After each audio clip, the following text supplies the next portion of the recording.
Hey guys, welcome to the Wrightsville Beach History Museum virtual field trip. Today we're going to be going through some photos and videos of the Wrightsville Beach History Museum.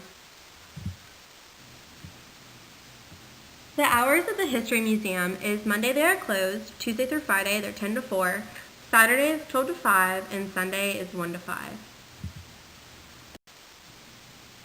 Here are two aerial photos of Wrightsville Beach.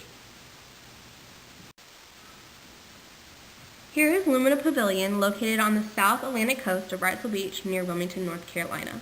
Lumina Pavilion was a hot spot for locals to visit. Here's a picture of the Wrightsville Beach scavenger hunt the Wrightsville Beach History Museum staff has put together for students to go through. Like the photo a few slides back, this frame is made with wood from Lumina Pavilion.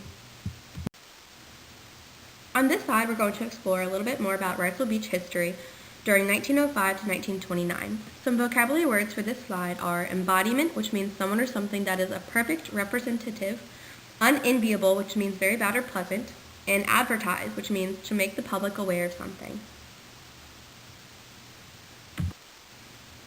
Opened in the summer of 1905, Lumina was a state-of-the-art pavilion and dance hall that quickly became the entertainment center of Wrightsville Beach, drawing visitors from near and far. Doubling in size in its first few years, Lumina eventually included an array of attractions that included a restaurant, bathhouse, and a movie screen in the surf. Lumina became the embodiment of the glitz and glamour of the Roaring Twenties. Situated just 10 miles from Wilmington, the largest city in North Carolina, which was also a major railroad hub, guests arrived from all over the country. Lumina means light in Latin. The pavilion, constructed by the Tidewater Power Company to advertise the new technology of electricity, was covered with over 500 electric lights, a real novelty for that time. The future broadcaster David Brinkley had an unenviable summer job replacing those lights when they burned out. The trolley was the only way to get on or off the beach until 1940 in Lumina Station, or Station 7, was designed as the last stop on the trolley line. The trolley brought thousands of dancers, swimmers, and beachgoers to Lumina each summer. As early as 1890s, the trolley would bring as many as 2,000 passengers to the beach in one day. As new technology and attractions were developed, Lumina incorporated them into its experience. Among its most popular attractions were the movies shown on a screen in the ocean with the seats on Lumina's upper deck. Lumina was part of a nationwide trend in the early 20th century of large dance halls with live orchestras playing for hundreds of couples at a time. For this slide, we're going to explore Wrightsville Beach from 1930 to 1940. Some vocabulary words we're going to explore today are established, which means accepted and used by many people, segregation, which means the practice or policy of keeping people of different races and religions, etc., separate, and leisure, time doing whatever you want to do. By 1930, Lumina was an established Southern summer entertainment capital, but like the rest of the country, it was mired in the Great Depression, and like the rest of the South, it was firmly enmeshed in policies of segregation and Jim Crow. Lumina offered summer fun for white Americans who could afford it, but it was off limits to African Americans, except for work. Lumina maintained a predictable, though somewhat muted routine throughout the Great Depression. Despite the Great Depression, Lumina was still attracted huge crowds, numbering in the thousands, to its beach and dance floor on major holidays. The cost of travel and lodging meant that it was mostly middle and upper class families who could afford to come vacation at Wrightsville Beach. Those of most modest means could, at best, afford a day trip to Lumina. Families would also flock to Lumina for Children's Night, a program targeting children with cakewalks, baby stroller contests, and the always popular dances. The playground in the Sound opposite from Lumina was also a magnet for children. The life of leisure at Lumina was only possible because of African American staff, performers, and workers. Lumina was constructed and maintained by a largely black workforce. Black stewards, nannies, attendants, and workers all facilitated activities they could not participate in. In 1933, a city ordinance forbade African Americans from wearing swimsuits on the beach. During the summer season, every inch of the 7,000 square foot dance floor was polished by hand weekly by an African American worker crew under a motif of American and Confederate flags. Beginning in the early 20th century, the Confederate battle flag was brought back into public life as a symbol of Southern pride, but is increasingly co-opted to become a sign of white supremacy and an emblem of Jim Crow. During this slide, we're going to be talking about Wrightsville Beach during 1941 to 1953. December 7th, 1941 changed everything across the United States. and Lumina Pavilion suddenly found itself on the front lines of the Second World War. For the first time, Lumina was opened year-round, and it served as a center for beach patrols looking for U-boats, and at times a center for wartime relaxation that showcased nationally known big band music. Lumina played a major role in supporting the war effort through World War II and through the Korean War. During the Second World War, Lumina's exterior lights were turned off and heavy blackout shutters were installed, for the first time darkening Lumina's iconic lights throughout the year. During peacetime, Lumina's nighttime glow was a navigational tool for local sailors, but during wartime, Lumina's lights were blacked out so as to not aid German submarines hunting Allied ships. Jeeps began to appear in large numbers as the military took over Lumina. Lumina was often the place that servicemen and their significant others could meet before deployment. Wives, girlfriends, and family would gather and dance the night away. The USO even organized groups of volunteer women to guarantee that the soldiers about to deploy would always have a dance partner. The years of the Second World War were also the height for the big band era when massive orchestras traveled the country and band leaders like Tommy Dorsey, Hal Kemp, Kay Kaiser became household names. All of them performed at Lumina, often for special dances put on by military units or other organizations, such as shown by the police ball program featuring Guy Lombardo. Even a young Frank Sinatra sang at Lumina during this era. African Americans played a major role in the music scene across the Cape Fear region. All black bands often performed for white-only audiences. The vibrant music culture at the nearby all-black beach resort of Seabreeze greatly affected and enhanced Lumina. Although the Jim Crow era, some of the greatest black entertainers performed at Lumina, including Louis Armstrong, Lionel Hampton, and Jimmy Lunsford.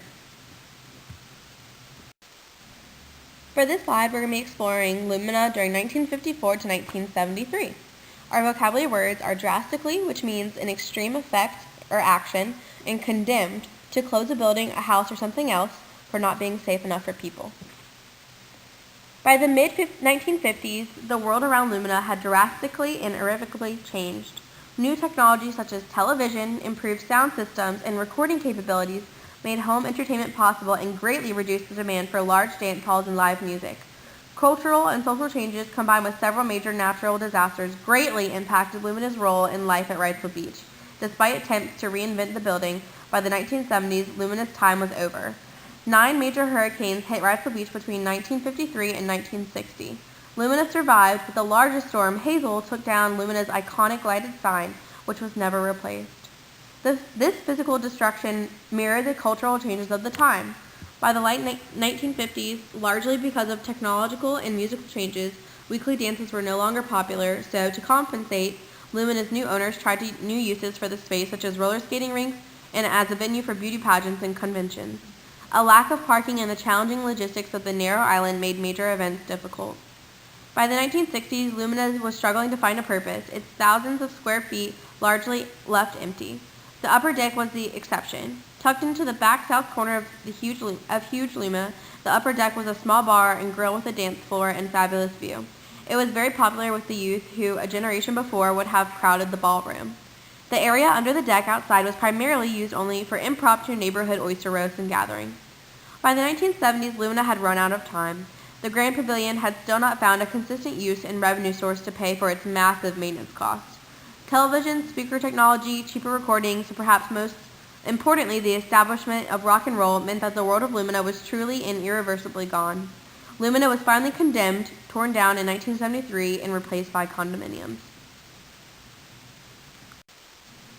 Here is a poster of the course of Hazel, the 8th hurricane of the year in 1954 on October 15th. This is an example of one of the 5 things of geography, region, an area defined by its certain similar characteristics which can be physical, natural, human, or cultural. This part of North Carolina is considered the coastal plain, and this part of the United States is considered the southern part.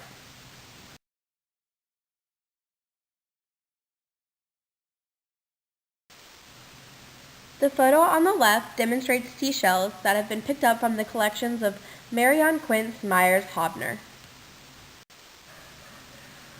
On this slide, we can see a demonstration of another theme of geography, which would be movement. Movement and migration across the planet. So the beach car in this case would demonstrate movement of people.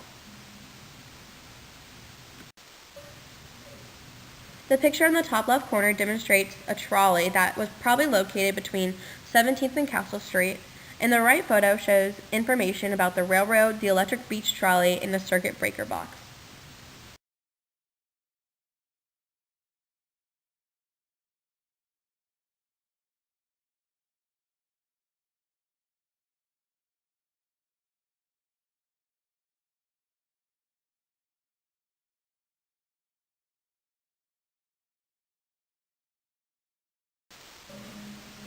In this slide, we have another example of a theme of geography, which is the human-environment interaction.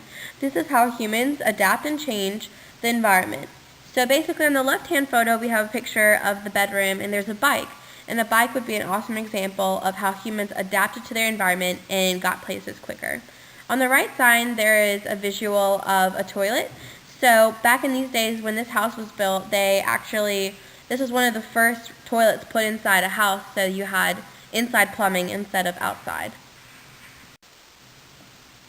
These photos are also taken in the house, and on the right-hand photo, you have a timeline of popular swimsuits.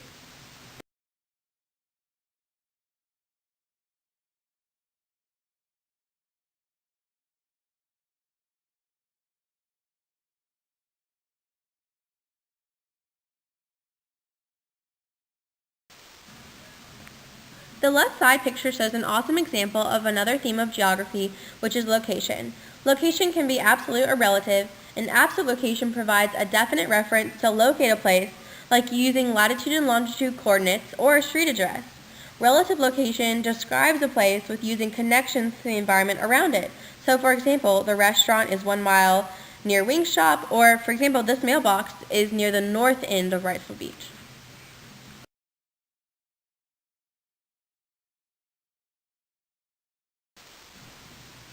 Lastly, when you walk out of the History Museum, they have some modern adaptations to the museum.